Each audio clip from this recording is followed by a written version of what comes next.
Libro La Medium y la Máscara. Autor Juan Carlos Merino. Capítulo 3. La Medium.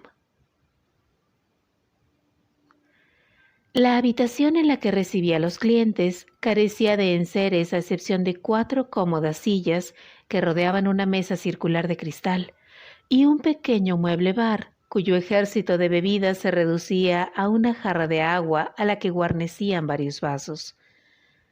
La luz, graduada a baja intensidad, provenía de una lámpara que había junto a la puerta, y su efecto apenas alcanzaba a cubrir el centro de la sala. En cuanto a la otra fuente de luz, la ventana, estaba parcialmente cubierta por una cortina de color rojo bermellón.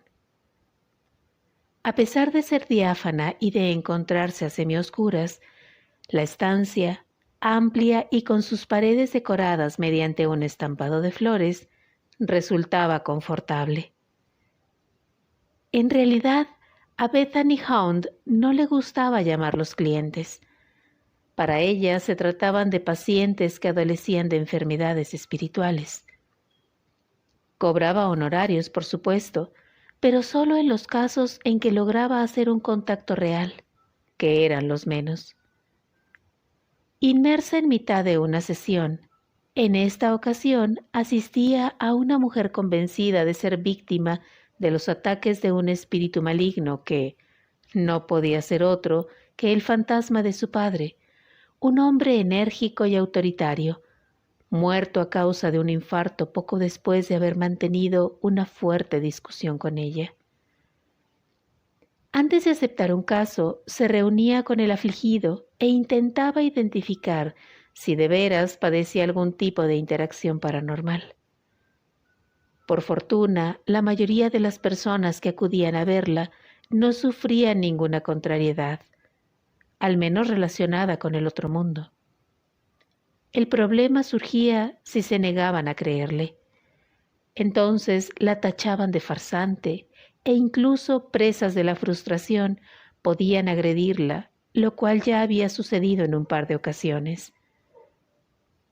Por si llegaba ese momento, contaba con el amparo de un vigilante, un escocés llamado MacGregor, quien aguardaba en la sala contigua. Vistos juntos, resultaban ser una pareja pintoresca. Ella era menuda y no sobrepasaba el 1,60 m de estatura, mientras que él, además de sacarle 2 cabezas, era muy corpulento, de brazos musculosos y velludos que acababan en manos gruesas y firmes. Por otro lado, el escocés conservaba siempre una expresión adusta y poco amigable, que encajaba a la perfección dentro de su corriente y descuidada tez, expresión que contrastaba con el semblante sereno, de rasgos suaves y ojos pequeños de la medium. Ambos, eso sí, eran de cabello claro, pelirrojo para él, herencia de un padre granjero, y castaño el de Hound, pero hasta ahí llegaba la similitud. Ella solía llevarlo recogido, y el de MacGregor crecía desordenado y se mezclaba con sus frondosas patillas. Ninguno de los dos tenía pareja conocida. Bethany, hija única y heredera de la fortuna familiar tras el temprano fallecimiento de sus progenitores, había recibido numerosos intentos de cortejo e incluso propuestas de matrimonio provenientes la mayoría de su círculo de amistades. Sin embargo, su talento sobrenatural era un impedimento que a la larga terminaba por obstaculizar sus relaciones, de las que se cansaba pronto, circunstancia que extendía a sus parientes de Liverpool, con los que mantenía un esporádico contacto. Fue durante su juventud cuando empezó a tener visiones. Escuchaba voces o susurros y percibía sombras y siluetas que, para los demás, no existían. Fue su abuela quien, percatada de que algo le ocurría, le explicó que era una medium, al igual que ella misma y otros miembros anteriores de la familia. Bajo su tutela, aprendió a entender su don y la posible responsabilidad que conllevaba. En la actualidad, a sus 35 años, aquella temprana etapa de enseñanza quedaba muy lejana. Despachó a la mujer del padre enérgico, recomendándole viajar y resignada a volver a verla. Desde luego, ningún espíritu maligno la perseguía, y con toda probabilidad se trataba de su imaginación, un claro ejemplo de persona que no se conformaría con una negativa. Ya sola fue hasta la ventana, la abrió y dejó que el aire exterior purificara el ambiente. Más allá del anciano roble que crecía enfrente, la tarde avanzaba y el cielo perdía su luminosidad. Una corriente meció con suavidad las ramas del árbol y se introdujo traviesa en la habitación. Tenía mucho apego por la casa, una edificación de 2 plantas que disponía de múltiples aposentos, la mayoría de los cuales apenas usaba. Disfrutaba de su silencio y le gustaba deambular descalza por los pasillos, en especial los días otoñales, su temporada favorita, a la casa de recuerdos y sensaciones que la reconfortaban. Cerró la ventana, bebió un trago de agua y fue a recibir a su otra visita. Jamás realizaba 2 sesiones consecutivas, aunque sí era habitual que recibiera a un segundo cliente para escuchar su caso y concertar fecha futura si era pertinente. Salió al descansillo y se topó con un caballero de mediana edad que se presentó como Stephen Belt. Bajo el filtro de unos ojos marrones que destilaban inteligencia, observó a su anfitriona con una infantil curiosidad que no fue capaz de ocultar. Sin ser un hombre apuesto, su tez fina de rasgos suaves y expresión elegante le confería un atractivo personal que, sin embargo, estaba más cerca del carisma que de la belleza. Lucía anillo de casado y un reloj de oro que le colgaba del bolsillo del chaleco azul oscuro, el cual le otorgaba un poco de color al impecable y sencillo traje gris que vestía. Con el cabello de un tono muy similar al de Bethany, siendo de la misma altura y gozando ambos de un aspecto juvenil, cualquiera hubiera podido decir que eran hermanos. Sujetaba un maletín de cuero de grandes dimensiones que, una vez dentro de la sala, colocó en el suelo junto al asiento. «Pues usted dirá, señor Belt, ¿en qué puedo ayudarle?», se interesó Bethany, situada frente a su invitado, al otro extremo de la mesa. «Verá, la visito en nombre de una agencia privada, la Wells, de la que quizá haya oído hablar». «¿Me suena el nombre?», se limitó a decirle Bethany. «¿Está familiarizada con las guerras napoleónicas?», le preguntó a renglón seguido. Bethany no pudo evitar emitir una expresión de desconcierto. «A fondo no, desde luego», le contestó. «Verá, Napoleón Bonaparte se rodeaba de una serie de mariscales que le ayudaban a dirigir su inmenso ejército. Se lanzó a explicarle mediante un discurso que parecía tener muy bien aprendido. A lo largo de su mandato nombró a un total de 27, y además de prestarle consejo, en ocasiones podían incluso liderar contingentes de manera individual. De entre todos ellos, hubo uno que sin duda fue el más extraño. Se llamaba Aloj Strand y se le denominaba el Mariscal Oscuro. Pronunció estas 3 últimas palabras con lentitud deliberada. Debido a un accidente que sufrió durante la niñez, continuó enseguida, tenía el rostro desfigurado, motivo por el cual portaba siempre una máscara blanca. De él se contaba que era practicante de magia negra, ritos que eran de uso común en el seno de sus tropas. Bethany escuchaba con atención la narración, atraída por su singularidad. Aloj Strand murió en el año 1815, en la víspera de librarse la decisiva batalla de Waterloo. Por lo visto, el propio Napoleón le sorprendió en mitad de una ceremonia horrible y lo ejecutó. Sí, por aquella época el mariscal contaba a la edad de 35 años. De estar vivo hoy en día, tendría 96. Algo no muy probable, pero no imposible, le apuntó Bethany, desconcertada tanto por la historia en sí como por la premura con que se la contaban. Exacto, ha dado en el clavo. No es muy probable. Entiendo, le interrumpió. ¿Y quiere que yo le confirme si ese hombre está muerto? ¿Me equivoco? No, no se equivoca. Es una petición inusual, le aseguró pensativa. E interesante. ¿Cómo han llegado hasta mí?, preguntó extrañada. Hay médiums de mayor renombre. Yo soy poco conocida. Nos la han recomendado. Por supuesto, no fue la única opción. Hubo otros candidatos. Daniel Douglas Home o Florence Cook hubiesen aceptado encantados seguramente.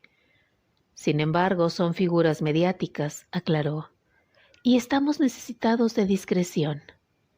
Además, influyó también la opinión del ilustre William Crookes, quien nos dijo quedar impresionado por sus capacidades y más aún por su persona. Usted no busca notoriedad, señorita Hone, lo que tampoco busca la Wells.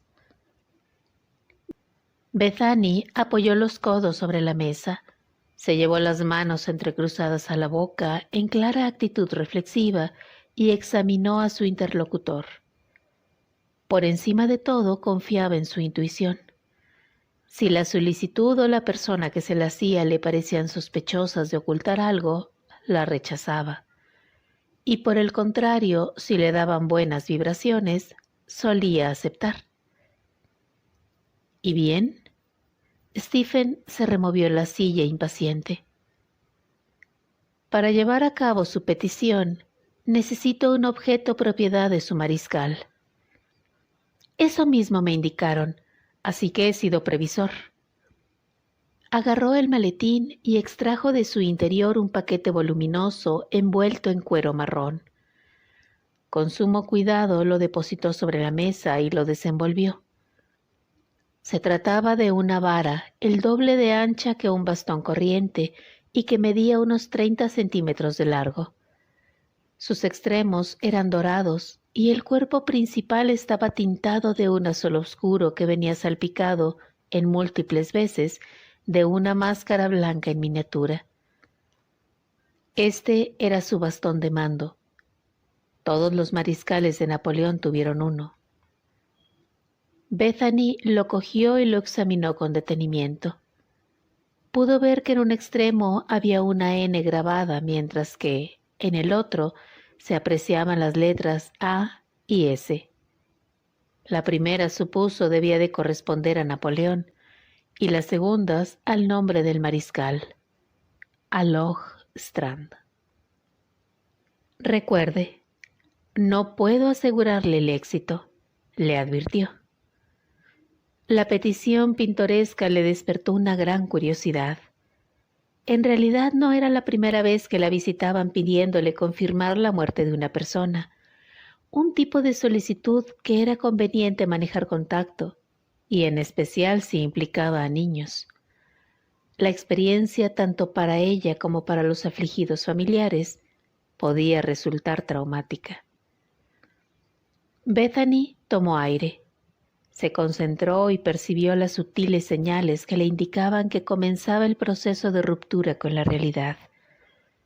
El descenso de la temperatura, el movimiento furtivo de una sombra en la pared, un leve suspiro seguido de una respiración junto a su oído, una pisada invisible que hizo crujir la madera, el titilar de las llamas de las velas, un fugaz reflejo en la ventana.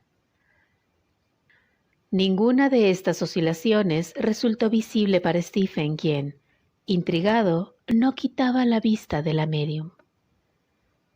Bethany, preparada, cerró los ojos, agarró el bastón y se zambulló en el mundo espiritual que tan bien conocía. Primero se disiparon sus manos y después la mesa. Le siguió la habitación, el árbol, la avenida principal, los carros que la transitaban, los bloques de enfrente de piedra roja y oscura, dañados a causa de la humedad. Pronto el paisaje triste y brumoso de su Londres querido quedó eclipsado y convertido en un escenario onírico del que emergían presencias, vagas sombras que, en ocasiones, se giraban hacia ella. Enseguida descubrió vestigios de su objetivo. Su personalidad arrolladora y cruel destacó con la intensidad de un faro en mitad de una noche tormentosa. Sin embargo, no se amilanó y fue tras él. «Aloj», le llamó. «¿Me escuchas?». La niebla se abrió y apareció a pocos pasos un niño de corta edad que le daba la espalda. «¿Un niño?», se extrañó. «Hola», le saludó acercándose. De inmediato la figura se giró sobresaltada. Su rostro era una amalgama horrible que expresaba un odio lacerante y efervescente. «¿Quién eres tú, perra?», se le encaró a través de una fuerza descomunal y cargada de vileza. Bethany, sorprendida, reaccionó por instinto y retrocedió. Despertó. Le palpitaban las sienes y unas marcadas ojeras le surcaban la cara. «¿Se encuentra bien?», se interesó Stephen. «Ha gritado». Bethany le mostró la palma de la mano, pidiéndole un respiro. «Sí, no se preocupe», respondió al cabo de un momento. Se levantó y fue a servirse un vaso de agua. «¿Quiere?». Stephen declinó el ofrecimiento mediante un gesto con la cabeza. «Ocurre a veces. A lo de gritar me refiero». Le quitó importancia al suceso. «He visto a un niño y creo que era su mariscal». Dudó. Sin embargo, al intentar comunicarme con él, era distinto. Pude percibir maldad y dolor y mucha furia. «¿Podría volver a intentarlo?», le sugirió Stephen. «Hoy no, desde luego. Venga otro día, la semana que viene, el miércoles, por ejemplo». Encadenó Holmes las palabras una tras otras. «Verá, el espiritismo no es un juego. Agota. Por hoy no puedo ayudarle más», se excusó al percatarse de la expresión de frustración que emitió su cliente. «Por supuesto, lo entiendo, señorita Holmes». Stephen dejó caer los hombros en un claro gesto de abatimiento. «Discúlpeme. Volveré el miércoles a la misma hora». Tras la marcha de Stephen y poco después la de MacGregor, Bethany degustó una cena frugal y se acostó temprano. No había tenido oportunidad de hojear el periódico y, una vez sumergida en la comodidad de la cama y a la luz de un único candil, aprovechó para echarle un vistazo. La derrota de los integrantes del 7º de caballería dirigidos por el afamado George A. Custer a mano de los Sioux de Toro Sentado y Caballo Loco fue la noticia que más le llamó la atención dentro de un tiempo de lectura que no extendió demasiado. Cansada, al calor del dormitorio y con el viento ululando con estridencia en el exterior, no tardó en dormirse. Despertó con un sobresalto y muerta de frío. La habitación era un témpano de hielo y su aliento se perdía en el aire convertido en un halo congelado. Al fondo de la sala, a los pies de la cama, la observaba un niño envuelto en una atmósfera opaca que impedía percibirlo con claridad. «Eres Aloj, ¿verdad?», adivinó. No era inhabitual que, tras una sesión de espiritismo, un alma rondara por la casa. «¿Quién eres?», preguntó el crío a su vez extrañado. «Me llamo Bethany», y soy una medium. El muchacho permaneció callado sin apartarle la vista. ¿Sabes lo que es una medium? ¿Cómo me has encontrado? Él no deja que nadie venga a verme, le respondió con voz queda. Unos amigos me pidieron que te buscara. Bethany tiritaba pese a haberse cubierto con la manta. ¿Quién es él? Prosiguió a través de toda la dulzura de la que fue posible. ¿Amigos? Respondió el niño. ¿Te envían mis padres? Me gustaría volver con ellos. ¿Puedes ayudarme? Bethany seguía sin poder verlo. Su silueta parecía difuminada y envuelta en una sombra perpetua. Claro, puedo ayudarte, pero necesito saber quién es él. No lo sé. Vive en el castillo conmigo. ¿Tus amigos conocen a mis padres? Insistió el espíritu. Se trata de otros amigos, Aloj. Puedo intentar hablar con tus padres, pero antes necesito saber quién es el otro. ¿Puedes llamarle? El niño negó con la cabeza nervioso. Se enfadará, le respondió. ¿De veras me ayudarías? Confía en mí. No te abandonaré. Ven al castillo. Allí me encontrarás, le suplicó. ¿Al castillo? Se extrañó Bethany.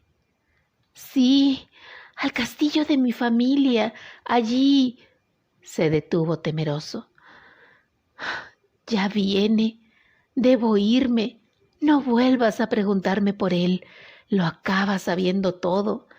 Se enfada mucho si me porto mal, exclamó asustado. Ayúdame. Ven a buscarme. Espera, no te vayas. Todavía no, le imploró Bethany extendiéndole las manos. Ayúdame, por favor. Quiero volver con mis padres. Fue entonces cuando percibió de nuevo la presencia vil, una tempestad que surgió de repente y se lanzó contra ella, agarrándola por las muñecas e izándola en volantas. ¿Quién eres, bruja?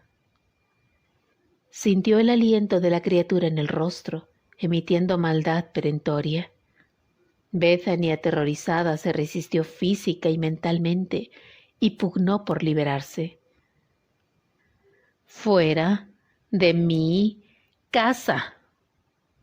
Bethany luchó hasta sentir que la prensa cedió. Nada más caer al suelo, el ente la embistió lanzándola contra la pared. Vete, no eres nadie aquí. Este es mi hogar. Volvió a gritarle tras recibir el golpe y sin haber recuperado el resuello. La sombra, detenida en su avance, retrocedió hacia las paredes del fondo, de manera que quedaron frente a frente, cada uno en un extremo de la sala. Tú sí que no eres nadie, escupió las palabras el fantasma. ¿Qué buscas, perra? ¿Quién te envía? Las preguntas las hago yo, respondió Bethany mientras se levantaba. ¿Qué haces con Aloj Strand? Libéralo. Sorprendido, el espíritu permaneció inmóvil y en silencio. ¿Liberarlo? Dijo al cabo de unos instantes. Liberarás al niño, o lo haré yo. Te expulsaré. Tú no harás nada, bruja, le susurró burlón antes de desaparecer. Sí, si es preciso lo haré. Te sacaré del lugar donde moras.